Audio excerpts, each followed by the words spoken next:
we have received news of what appears to be an update on the ongoing court proceedings involving animal abuse charges against Professor Oak of Pallet Town for his involvement in his self-labeled Pokemon battles. A local resident stated, "Wow, now that I really think about it, we kind of been really ignorant over this whole thing."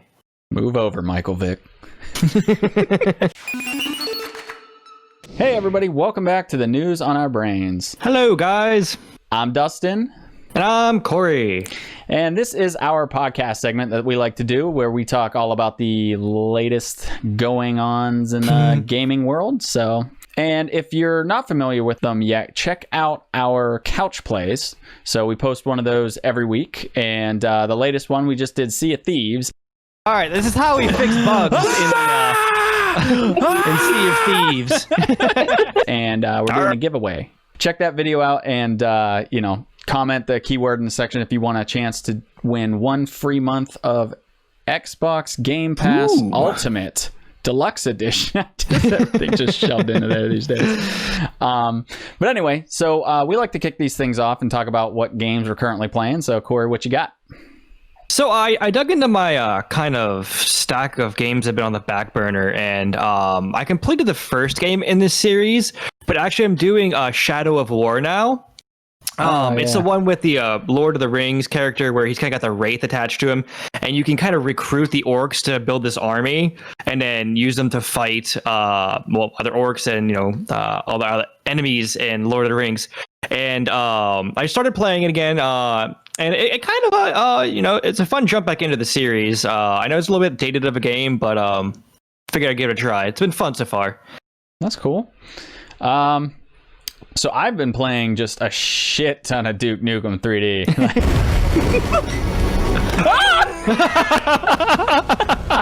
So me and my some of my friends, we've been kind of bouncing between Duke Nukem 3D and Rocket League. So just between those two games, I've just been doing a lot of just multiplayer shit. This is a lot of fun. I can't get enough. I can't stress enough. This is like the third week in a row now we're talking about it, but how good Duke Nukem 3D is still to this day. It's just an absolute blast with multiplayer. And it's actually aged really well. Yeah, and I've been playing it on the PC too with the updated true 3D engine and lighting effects, and then there's actually still a community on there, so we had a full 8-player game going the other day. It was a lot of fun. That's surprising, but that's cool. Yeah, and I also found out why I was sucking so much in that game lately is because I had the auto aim unchecked, because when we were doing our let's play of it, our couch play, I was trying to create a bit of a challenge, against when we were doing the single player. Excuses. Yeah, and I just never turned it off. So that's why some of my peoples were destroying me. And then, so I guess we can kind of kick things off with the two big games that have come out today, because we record these on Fridays. So this is the 17th, so that means Ghost of Tsushima, Tsushima, and Paper Mario both came out today, the Origami King. So I got both of those in. They're behind me somewhere up there. You can probably see it. But so I mean, we're recording these, but I haven't really had much time to play these, but I have started them. I played about an hour to 2 hours of each of them. So tried to cram in as much as I could there. So I mean, I've seen some early impressions and reviews on both of them before jumping in, and I kind of feel like my initial feelings are the same of what it kind of go hand in hand with what a lot of what I'm seeing online. Ghost of Tsushima it's definitely interesting. I'm nowhere near into any of these games enough to actually talk about them or give any kind of official review or anything, but in the 1.5 to 2 hours, whatever it was that I got into Ghosts, it is fun. I like the control system. I like being able to climb things, jump around. I like how the battles feel, the sword play feels. The controls are a little bit different than what I would expect to R2 actually does things is your action button to pick up items and crawl and open things. So every time I approach something, I still hit X or square or something, sometimes trying, going back to those, what you would expect. But But it controls pretty good so far. I'm digging it for the first couple of hours. It definitely, I remember a lot of the previews that you saw. It's like, whoa, this game looks amazingly beautiful, and I haven't got to the open world segments yet. The environments definitely look really good, and some of the cinematic sort of like cutscenes are pretty great. The in-game, I don't know, it just kind of seems like another thing. It's nothing that's like blowing my socks off or anything. But so far, yeah, like the controls are really good, and that's what's important to me for the most part. And it also, I really like how you can just pick up items, like, and it doesn't. Oh, you don't no do that animation. Yeah, there's no animation whatsoever. So he doesn't bend over, like nothing. It's just like you hit R2 when you get next to it, and it just says like you'll walk next to supplies, you'll hit R2, and it'll just say supplies picked up. So I don't know how much all that stuff will come into play, but anyway, so first hour initial premature opinion of the game is so far I'm enjoying that little time. Cool. Yeah, and then Paper Mario the Origami King is sort of a similar story. I'm definitely I 100%, the issue of no experience points is definitely there. And it's funny because, like I said, I've only played like an hour and a half of this so far, and I've already started completely avoiding battles unless I have to do it. They just aren't worth it. There's no point to them. There's no reason. There's absolutely no reason, because and a lot of people will say like, well, for the fun of it, if and when I want, and because you get Fuck more that. right. But, well, I saw one of the arguments that like some people were making in like comment sections of videos and shit, were that like, well, you get extra confetti and extra coins, which are the two resources that you primarily use in this game. But literally, you can continually hit trees with your hammer, and it will just continue to rain confetti infinitely. So there's no point. No, because at one point I even sat there and I just bashed a tree for a couple minutes to see if the confetti would stop raining, and just never stopped. Stop! He's already dead. So like you don't need to battle to get coins. You don't need to battle to get confetti. You get them everywhere. And the very beginning section, the little ring puzzles are so ridiculously simple that it's almost like boring to even like it. And because like the tutorial there, it's so made for the casual audience that like it's so easy to understand what you have to do, but then of course they have to read everything, even though they've showed this game pretty much in its entirety. But the second and third battle are almost the exact same battle, and they give you almost the exact same tutorial, and it's like, what are you doing? So it hasn't really started off to a good start, but no. But I will say this: it's definitely a pretty looking game, and it is funny. I'm even the things that like a lot of people when they do reviews, they don't show a whole lot on it. But the dialogue sections that I have seen from videos online, I'm like, these look really punny, lame, or like just kind of bland. But they're really not showing the majority or the good stuff. The dialogue, the writing in that game is very much an intelligent system Paper Mario game. It's very funny.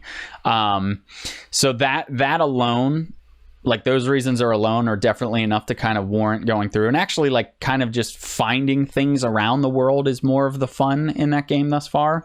It's more like an exploration kind of thing, almost. Yeah. So, and then there's certain things like I know, like there's certain paper mache type like enemies that like you just bash. You don't go into battles. You just kind of hit them. And I almost just sort of wish they just went with that for the main game, because I was getting hit a couple times, and those were the things that were marginally fun, more so than the actual battles. So it's definitely disappointing from a battle system standpoint, but again, I've only been playing it for like an hour and a half, so it's way too early to make any big conclusions at this point.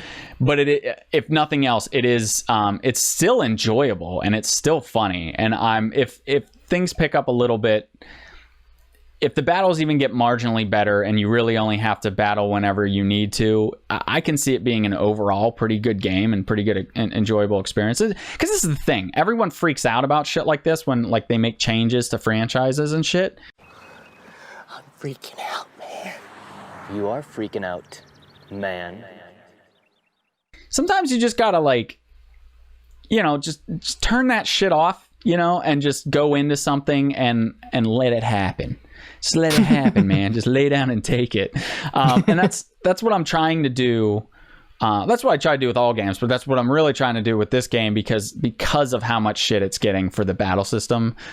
It definitely deserves the shit it's getting for the battle system, but I still think that there's seemingly an enjoyable experience here. But, you know, time will tell. But yeah, like I said, if nothing else, the writing's very enjoyable, witty. Oh, cool.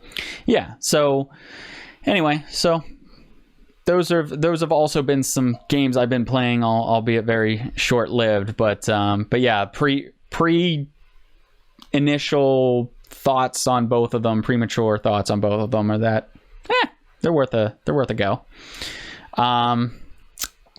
So we just I mentioned that we just played Sea of Thieves. Sea of Thieves, yeah. Which is definitely way different than it used to be back when I played it. You know, like when we used to play when it first came out. So it's definitely a lot better now. It's still They've a bit added bland. a lot more stuff. Yeah.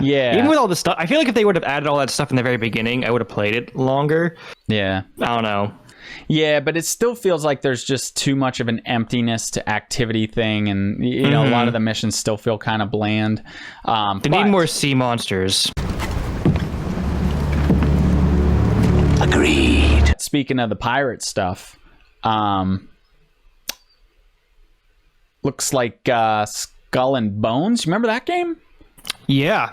That was put on the shelf for a while because they were going through a lot of developmental shit. Yeah.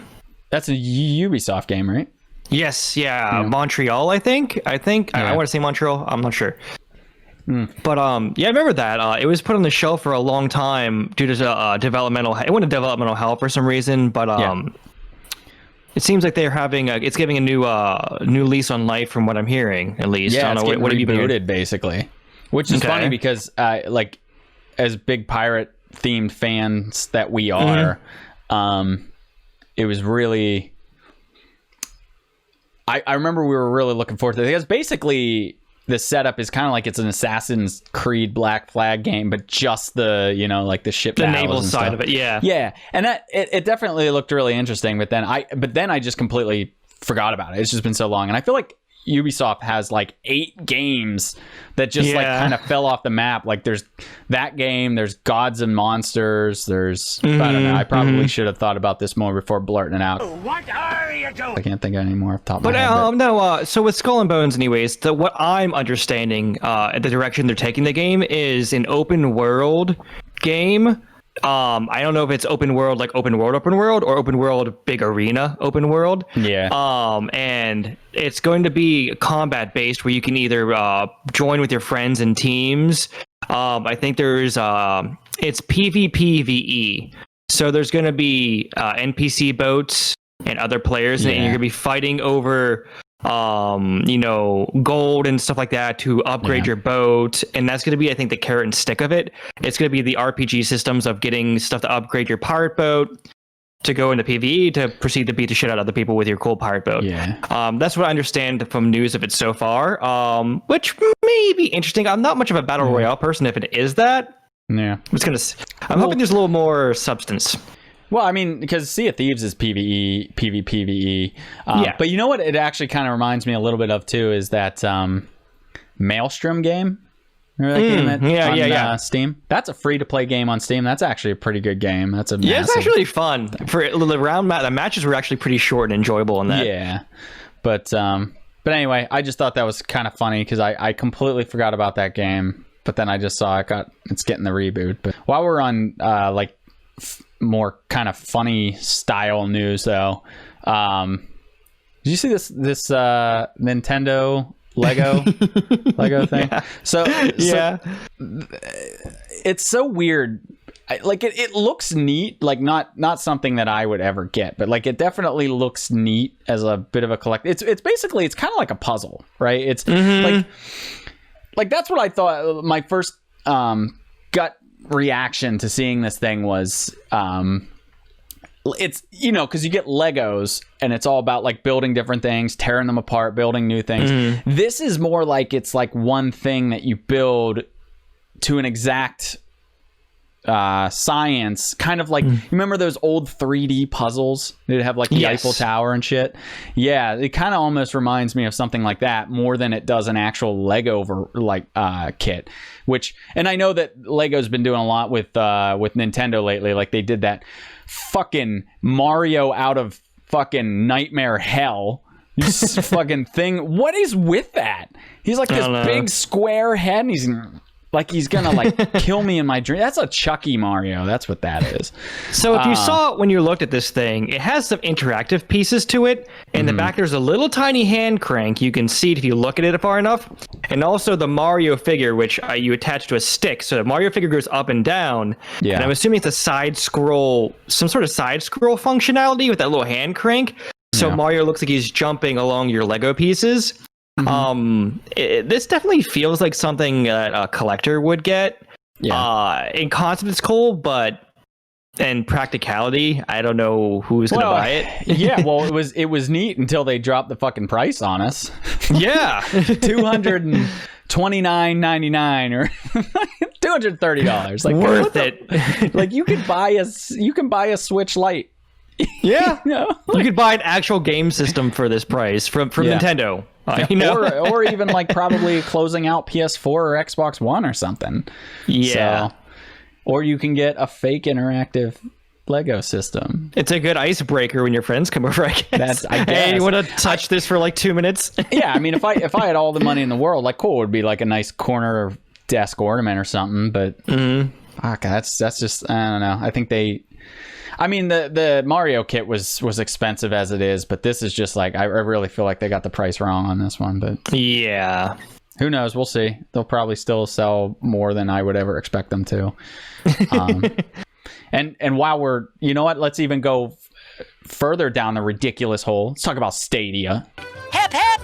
Boo! Hip hip! Boo! Boo! Yeah.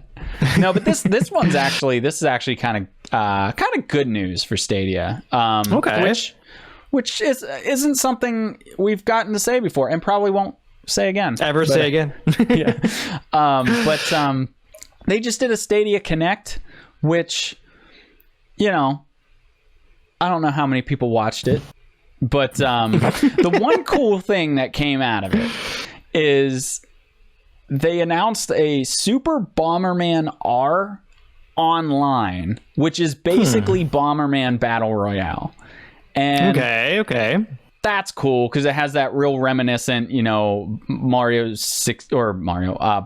64 like multiplayer. Yeah, you go around and plant bombs. So that could be cool, like Bomberman. Like I feel like we don't see enough Bomberman these days, and like a Bomberman Battle Royale, why the hell not? But what I thought was really, really neat is that it seems like this is going to be one of the first things that's going to have YouTube integration with it.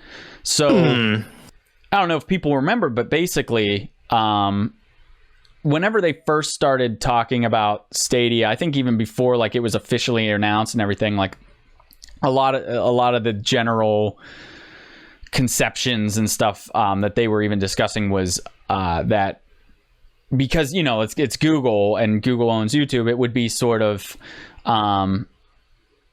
tied to YouTube, and that you could like, if somebody's playing the game on YouTube, there would be like a little play button next to it, so you could watch, say, a let's play of like, or not a let's play, but like one of your favorite streamers, you know, like you could watch Couch Play Cousins streaming Bomberman. But anyway, and then you could hit the play button and it would actually, you would join their game. So yeah, so that was something he talked about a while ago, and now it looks like they're putting it into effect, at least seems like with this game, which that's pretty cool. Actually, I could see that becoming more prevalent with people trying to enmesh fan bases into their interacting with their own influencers. I hate saying the word influencers, but that's the term, because Hyperscape is also coming up with something very similar, where on Twitter people can vote and their votes will cause gravity to shift and stuff like that in the game. Oh, shit. And that's also very kind of one of those things where the fan base gets to directly interact with these players in the game. So I'm seeing a interesting pattern diverging here, where maybe the next generation of games are really going to try to do that social media direct interaction with people playing games. Yeah. But no, I see that a lot of that interactivity, I think that's awesome. And then especially like with things like not just Stadia, but then Xbox, oh my gosh, XCloud and everything. And then even what you were talking about last week with the Sony create button and being able to sort of pass off demos and all that kind of shit. Like that's really cool. I think that is a next sort of evolution of gaming too, is to integrate with that kind of shit. But that's pretty cool. Yeah, it seems like a definitely interesting tie-in, and I'm really curious how they're gonna really intertwine these social media pieces with people playing the game. There's some creative things I think that can be done that might be kind of funny to a certain extent. Yeah. See what we did there? We took Stadia and made it a positive conversation.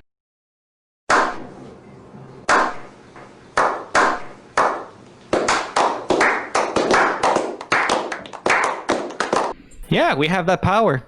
Yeah. Is there a YouTube award for that? We can even make ourselves look good sometimes too if we really try. Yeah. But yeah, that was the one main thing I saw out of that I thought was really cool. I don't know if you saw this, and this is kind of a tie-in to social media, of course, and video gaming, and also now literature. Yeah, we're talking about books. We're very classy now. But Ready Player 2, a sequel to Ready Player 1, the book, and also, of course, now the movie, is coming out. I didn't see a release date yet, but they have planned out this new release. And for those of you who got to read the book and or watch the movie, I thought it was a nice kind of love letter to gamers and kind of the 80s, 90s cultural piece with the Pogs and like stuff like that. And Gundam was even brought in there, which I thought was cool. But yeah, I'm interested in seeing where this book kind of goes off to. And I actually, like always, people always say the book's better than the movie. But it was just an interesting, piece that is coming out, and I'm hoping maybe another movie comes from it as well. Because I liked the movie. I thought it was pretty cool to feel, I don't know, relevant as a gamer. I have not read the book nor seen the movie, so. Bye. Elitist.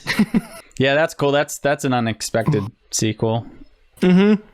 I thought it'd be I don't know. I'd be happy to see if it turns into another movie. But there you go, you book nerds. That's right. A gamer just called you a nerd. That's pretty low.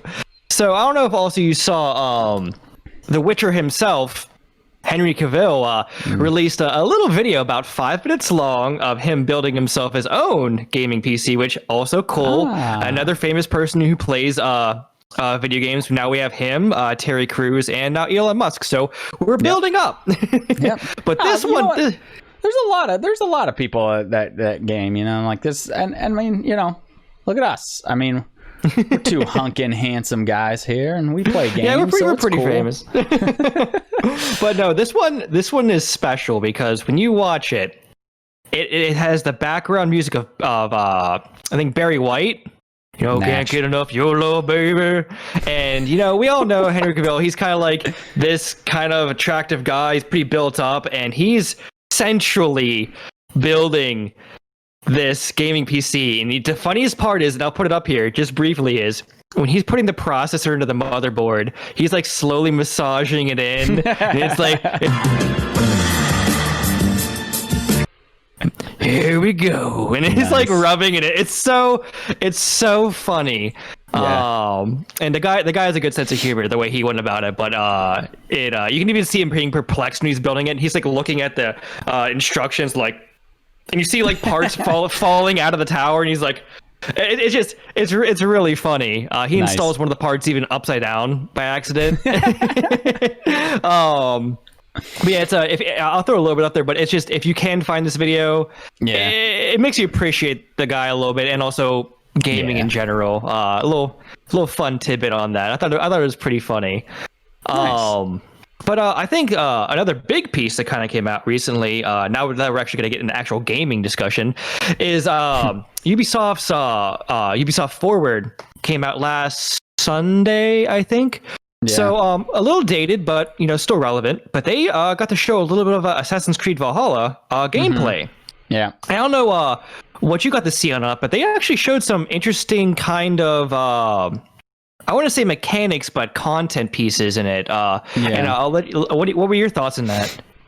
No, I thought it looked fine. I mean, I don't really want to say anything if anyone hasn't seen it or anything yet, but it definitely, I thought it, I don't know. I think maybe in my head, and this is a me problem, but I think in my head, I was just maybe kind of hoping that they changed the formula a little bit more than what I'm seeing so far of it. But it very much kind of still looks very much like Assassin's Creed, and it kind of looks like it's kind of looks like Odyssey. Just Vikings. They did make some of those small changes. One of the parts I appreciated was they kind of brought the historical piece of the Vikings would use the riverways to go on their raiding parties, and I thought that was an interesting, clever way of doing it. And I think by you doing these raiding parties, it causes actually, at least the way they framed it, the English to actually start building forts to try to protect from invasion. And so I'm wondering if you raiding these small villages, the more aggressive you are, the more the game kind of fights you back. I think that would be a cool concept. I don't know yet, but I at least thought if that is the direction they're going, it was something they're kind of hinting at that might be pretty cool. Also, we got to see a little bit of a FarCry 6, more than 11 seconds. Yeah, what is that was just a way to show off that they got the fucking, what's his name, the Breaking Bad guy, why can't I think of his name? We're gonna edit in here. just edit in the name, but they got that dude. But well, I don't know. What were your thoughts on? Did you see the full trailer? Yeah, I mean, see, this is the thing. Like, I felt like this isn't a whole lot better than the 11 seconds that we got, because it's pretty much the same thing, just expanded, because it really still doesn't tell us much anything, and it's just one big full cinematic with the Breaking Bad dude, Gustav Frame. I am downloading some N3P music. Yep. Yeah, there you go. So it's just one long cinematic just to show him off and his like devious, ultimate like kill you when you least expect it bad guy voice.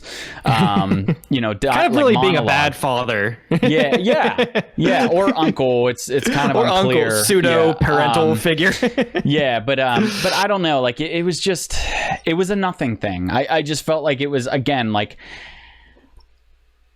it's nice, I guess, when we see anything, right? Like that like at least it's saying, oh, okay, something's happening, and okay, here's the era and the setting and the time period, like all that kind of shit that we have to look into, and like the continental region and everything. But like, I don't know. I guess maybe I'm just so tired of seeing games super, super early that anytime I see something like this, I just kind of roll my eyes and just go like, thanks for nothing. Like, so like, like if you're not going to show me gameplay or sort of like, like mechanic-y stuff, like don't bother, because I don't need that, I mean, that being said, I'm not much of a Far Cry person, so this doesn't really, I don't feel too much about this to begin with, but I'm just tired of these cinematics, you know. And it's like even when we got the Final Fantasy 7 cinematic 5 years before it came out, you know, it's like don't bother until you have something substantial, and especially too with like Ubisoft and all these fucking games that they have under development, and we're like barely seeing any of them. It's just like I don't know. So again, like it's sure there's a 2-minute movie or whatever online that you can see about this with Gustav Frame for a CD mixtape. Close. And it's go. I don't even know if I'm pronouncing that right, but go watch it if that excites you. I just think it's kind of a nothing announcement. I agree. There wasn't much character development or anything like that. It's like, hey, this guy's obviously some kind of mentor or something, and he's a dick. That's about it. So today, we're recording this on Friday the 17th. Summer Games Fest just did a showcase of the DualSense controller, the PS5 DualSense controller. The presentation was kind of shitty. It was basically, well, first off, Jeff Keighley looked like he was either not getting enough sleep or he was stoned out of his fucking mind. But yeah, he just it's like the whole time. But he anyway. Where am I right now? Yeah, but he had his hands on a DualSense controller, and he was playing that Astrobots PS5 game, you know, like the Astrobots Playground or whatever it is. Yeah. So it's like nothing too exciting to look at, but like as he was playing through, he did talk about a couple things, like whenever he was he would go through a sandstorm area or something, he could hear the like a little bit of rattle from sand coming through the microphone on the DualSense. You know, they do that a little bit with the DualShock controller. They actually did a little bit of that with Ghost of Tsushima. But yeah, I'm guessing it's probably just the next level of that, you know, and then you mix that with the 3D audio and everything that PS5 is going to have. Like, I'm sure that's cool. But then he also mentioned that there was like some tension while you were walking through that. And I don't know if he just meant on like sticks or if it was like tension in the actual joystick, which would be really, really cool if that's a thing. But I could, it's possible he may have even said, and I missed it.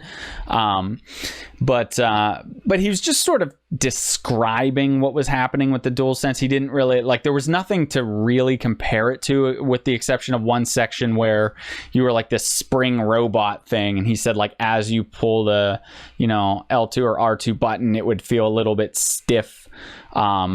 You know, and again, like, that's cool. I actually am really fascinated about the DualSense technology stuff, because I do think that that's a great way, because, you know, realism in graphics, like, there's a certain point too where either it's phony looking and stiff, and I still don't think we're quite there in the realism, or then you have to ask, is it too real? But then, you know, realism always gets dated and all this kind of shit. And like, graphics are graphics, but like, I'm more interested in gameplay than I am graphics. You know, we talked about this a lot before, and this is a really cool way to integrate more into the gameplay element of a video game, is to actually immerse yourself into an experience by having that sort of tactile feeling. So, you know, between like that and things like VR, I think that stuff's really fascinating to me, because it really plays in gameplay. That Godfall released a little bit of information on how they're going to be incorporating the controller into it. And essentially, depending on your weapon, the weight of it, and what it strikes in the game, let's say it strikes a shield or it strikes something else, depending on what it hits, it's going to give different feedback. And also, depending on the weapon itself, it's going to give different feedback on how it feels whenever you're swinging it. So they're really trying to incorporate this kind of feedback to you about you really feeling how the weapons feel differently in the game, and also how you're striking and stuff. And also, they said in Godfall, they're going to incorporate, you're going to be able to sense if an enemy is off screen around you getting ready to attack you. The controller might give you a little bit of feedback, like, hey, you're about to get hit by something, and it's going to give you a little bit of warning somehow. So that's how they're trying to, I guess, do it with Godfall. But yeah, they're definitely trying to incorporate some of those features in these games for sure. Like, I'll be honest, I don't know how I feel about like warning vibrations. Yeah, or something. I didn't know how I felt about that one, but I was like, the weapons, I was like, cool, but the warning thing, I was like, that's kind of weird. I do think it would. I still come back to. I think it would be really cool though if they somehow like worked in.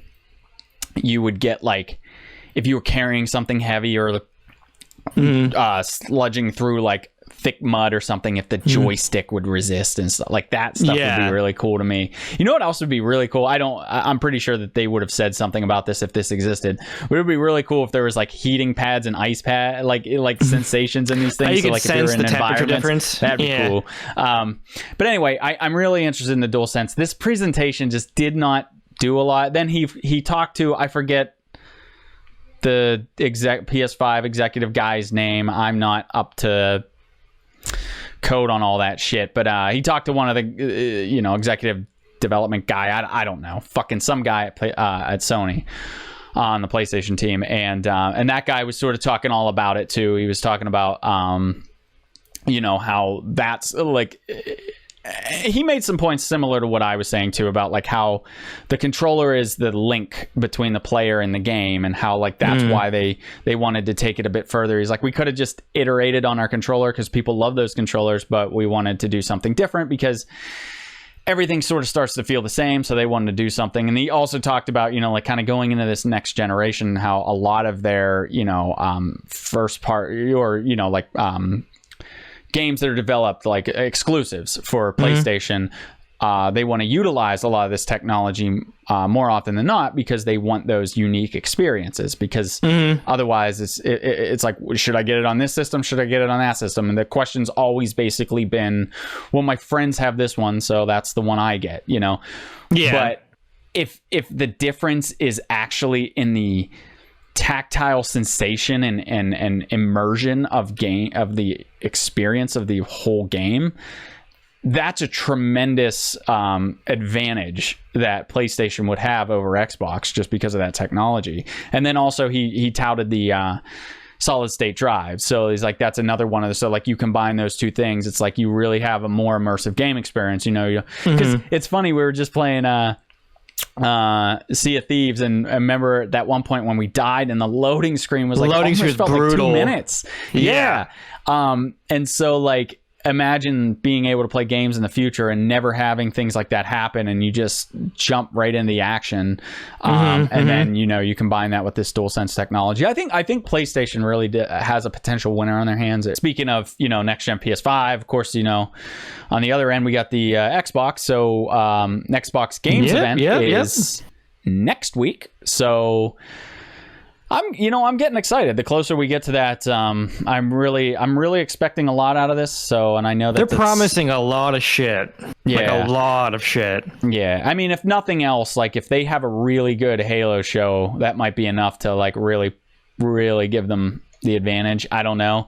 I know that they said the Halo's not going to be. It's just going to be the single player stuff that they're showing off. They're not going to show off any multiplayer stuff, which it's kind of a bummer. Like that's the stuff that I really care about the most. But then again, you can sort of gauge a lot of that stuff sometimes too from the single player campaign. But I am excited to see what the single player stuff is involved, and just to see the visuals and what it's going to look like. Yeah, they're promising, from what I've been reading, an hour of games. They're saying they're going to push off the system and all the other stuff for the next thing coming up, and they're saying an hour straight of games. So I want to really hold them to that task. Is this going to be an hour of games or gameplay? Is it going to be an hour of cinematics or actual gameplay? So we're really going to see what an hour of games really looks like, I think. Yeah, so we'll see. I think at this point, if they fuck this up this time, they're really going to have a lot of answering to do, because they fucked that up last time, right? And like, people were up in arms about it because they said, like, check out what the next generation of games will look like. And then it was all cinematics, and they got a lot of blowback, and they even responded on Twitter and stuff saying like, we need to be more careful. I'm fairly confident that they'll probably do it right this time. That being said, an hour is actually not tremendously long if you think about it, because if they show like 15 to 20 minutes of gameplay, which really doesn't do a whole lot in a lot of games these days, that's like a tutorial section. Realistically, they show like 4 or 5 games would take up that hour. If they, I'm sure it'll be more than that. Not every game is going to get that much playtime, but I do expect like probably at least 15 to 20 minutes on Halo alone. I would have to imagine. Probably a little bit of a talk lead up. I don't know if they've already announced that either. They may have already said how much of that's going to be there. But yeah, so they need to have a winner. They need to do something impressive here because PlayStation keeps just releasing more and more interesting shit, and they need to do something like really bad. Well, they did just kind of going along with this. They did just announce that they're going to be merging the XCloud with the GamePass Ultimate. Another quick plug. Go enter that contest for 1 free month. Anyway, so which is kind of what I expected them to do. I kind of always thought that was going to be their plan. It's just one big subscription package thing, play on any system, because it does seem like they're getting less and less concerned about the hardware, more about just getting the software in everyone's hands. And this is actually one of the reasons I'm not that interested personally in the Xbox Series X. I have PC. I'm also like, if this XCloud goes right, I'm not I don't get my nut when it comes to resolution and frame rates and shit. So even if I sacrifice a little bit for that, like that's why, like, to me, like when it comes to next gen, if I had the choice between the two, if I could only pick one, I would pick the PlayStation 5 without any thought because of that subscription model. But anyway, yeah, so it does look like they are officially making that announcement, starting that conversation. We're saying, hey, we are in fact merging XCloud into Game Pass, which again, I assumed, but that's cool. It's now kind of official. So yeah.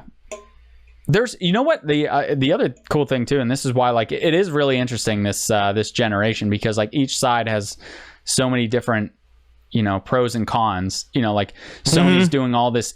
Of course, they have their exclusives, but outside of that, they're doing this player interactivity thing, like this immersion thing, and they're really harking on that and the solid state drives and everything. But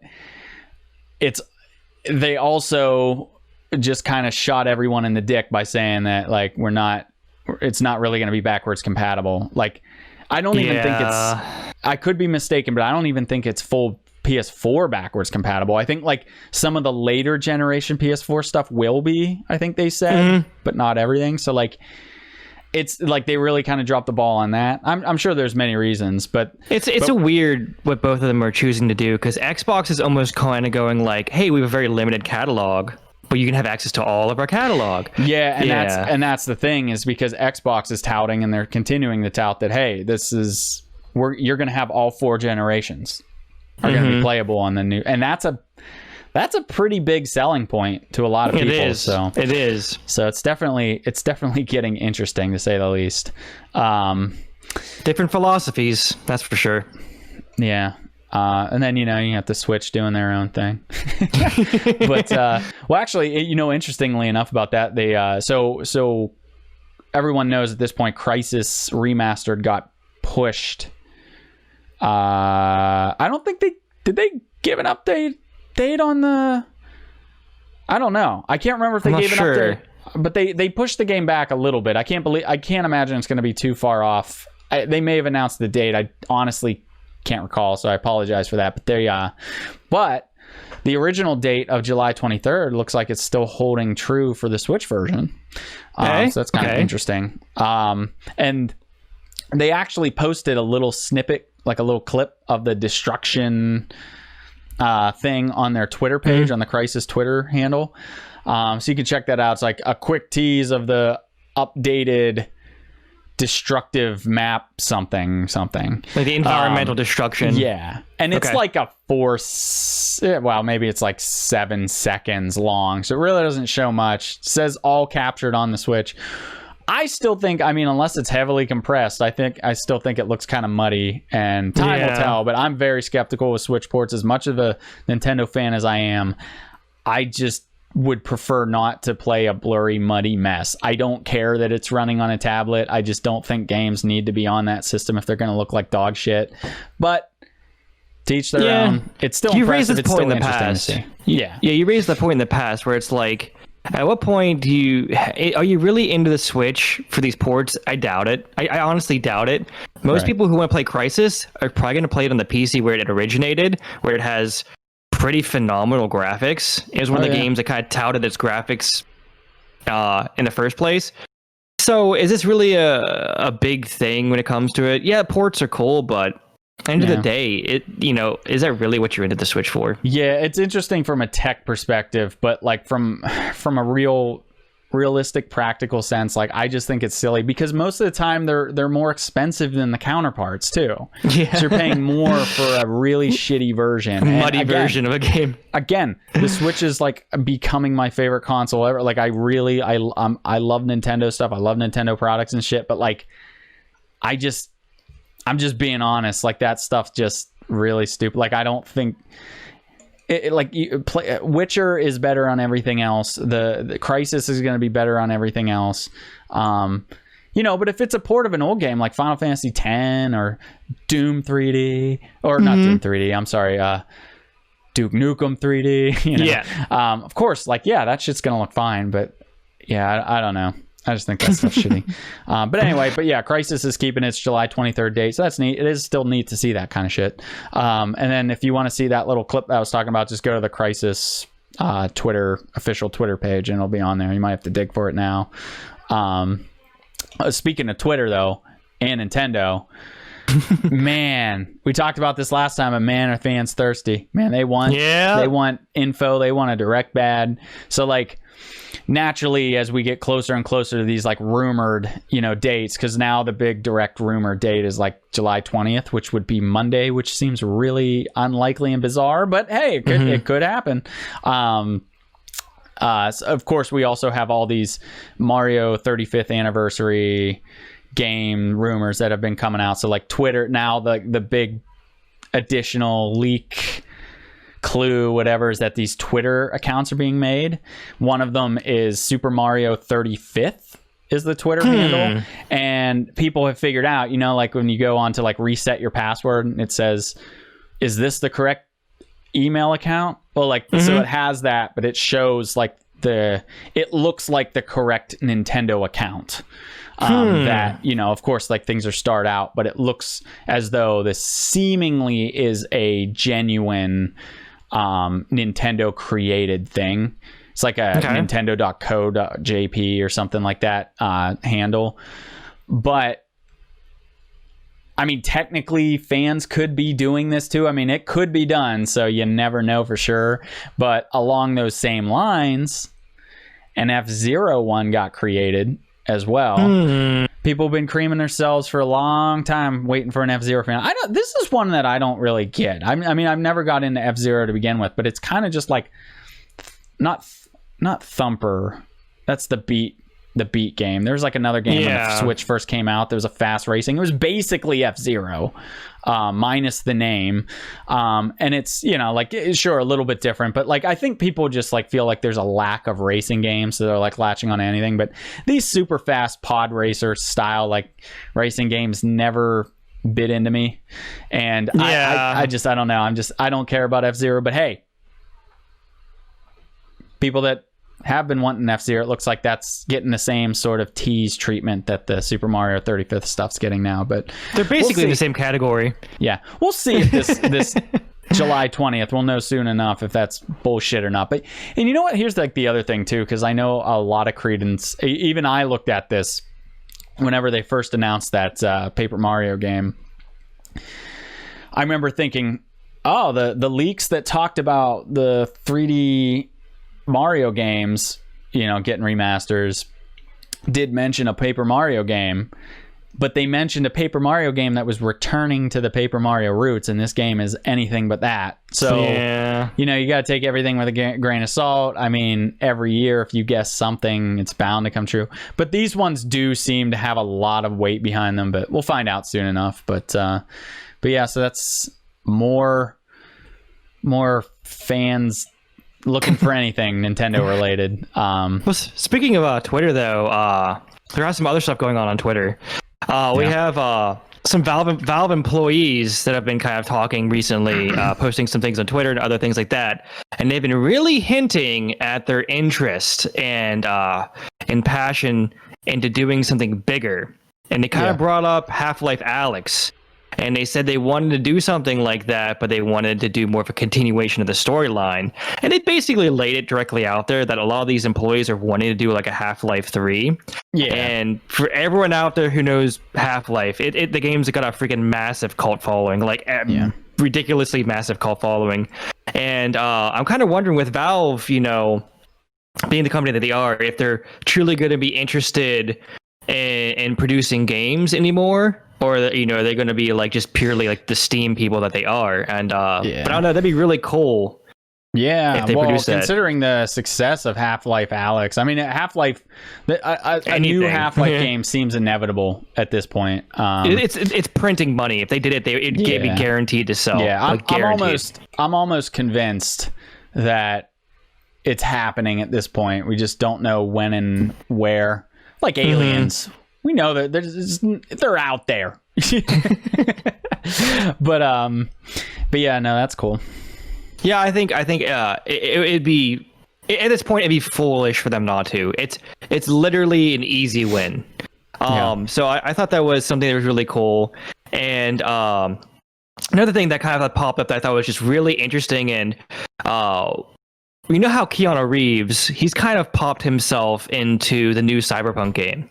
Yes. And to what aspect, I don't know. People are kind of disappointed they don't have any sexual relations with him.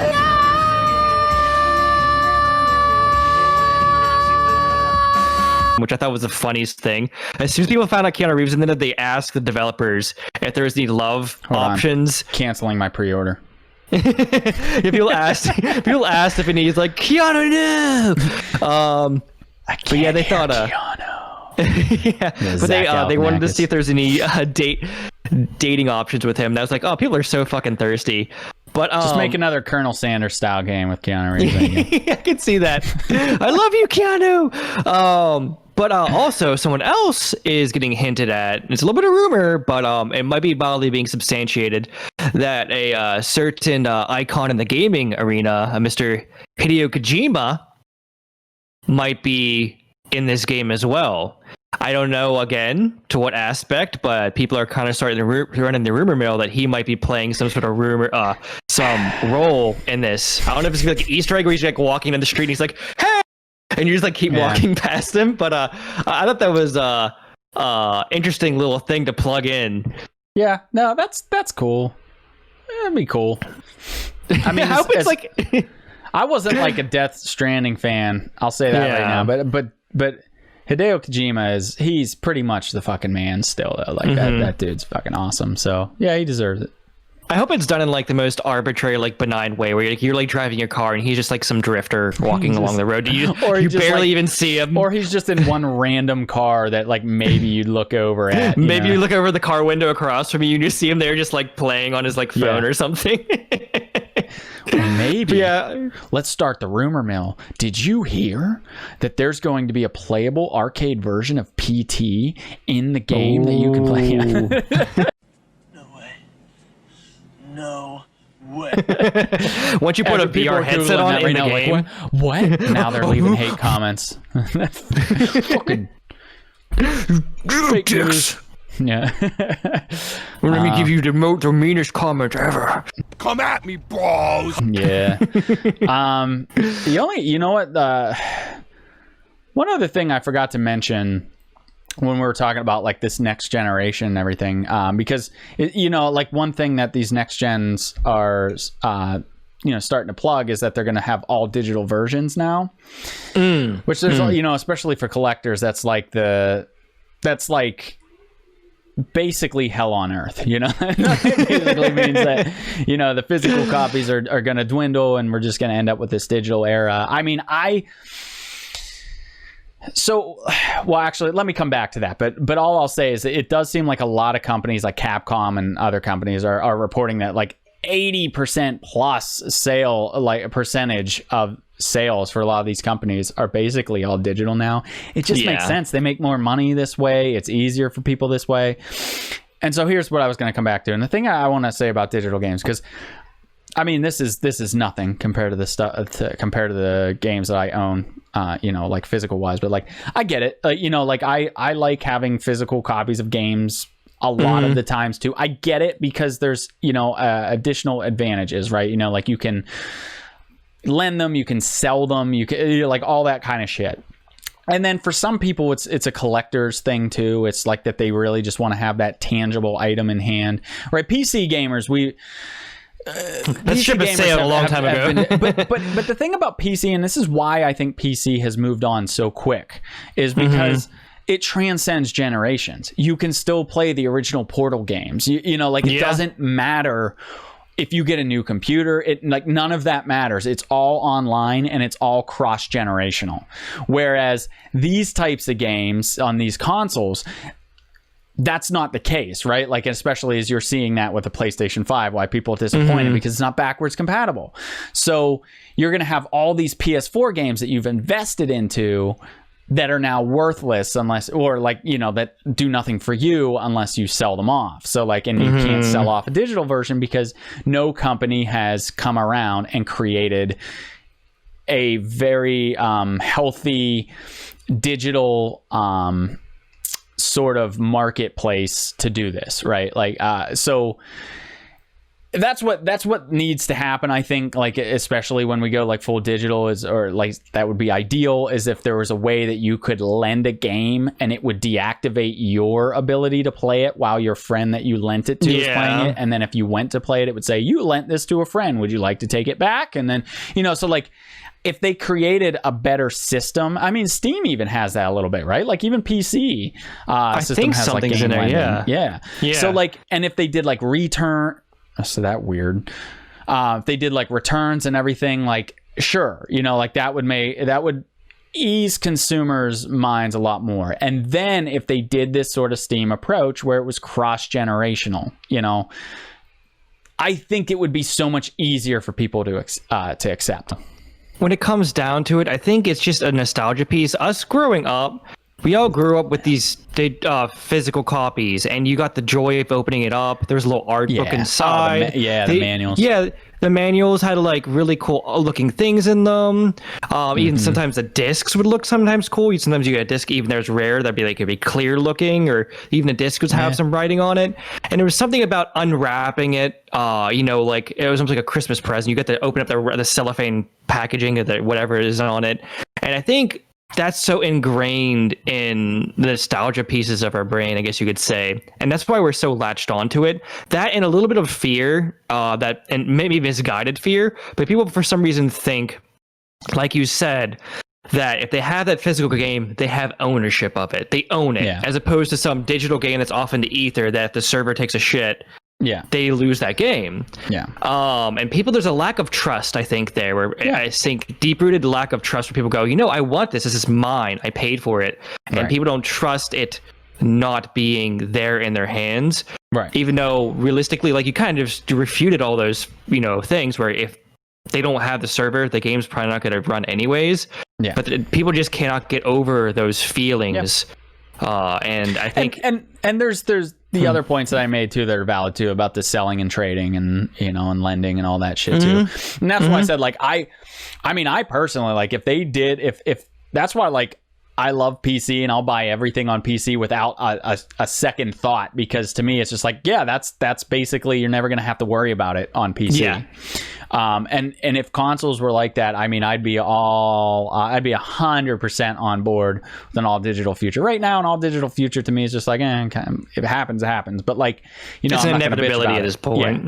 But I'd have no, sort of resentment at all if it was kept like the PC. But anyway, I just thought that was interesting that the earnings are now companies are really starting to say, hey, get ready for, it's kind of like that it's past the point of no return. It's sort of like they're preferencing or sort of trying to prepare you for saying it's gonna happen, just in due time it's gonna happen. And I do think that this is the last generation that's gonna have optical drives and everything, and we'll see if the PS5 all digital version is $100 cheaper, and maybe even the Xbox digital version is $100 cheaper, I could see a lot of people springing for that. Even if they maybe were against it, they might be like, well, you know, that's basically 1.5 games, because games are going to $70 now. Yeah, you shave off like $50 to $70. Yeah. You know, that's money's money, especially in this economy right now. Yep. Anyway, so that's all the news we have for you this week, all the shit that we have to say about it. If you like this stuff, subscribe, hit the like button. If you don't like this stuff, subscribe, hit the like button. Don't be a dick. But anyway, and then check out our couch plays too. Those are we have a lot of fun with those. We're gonna try not to do hour-long ones that often, but check out the Sea of Thieves one. Check out the promo code in there if you want a chance to win that 1 month free of Xbox Game Pass Ultimate. Get your free shit. Yeah, get your free shit. Just leave a comment with that keyword. We're going to do that drawing on Wednesday, so time's running out. And then until the next one, cheers. Later, guys. There's a lot left in that. I was waiting for the beers to be like all over your face, like, ah!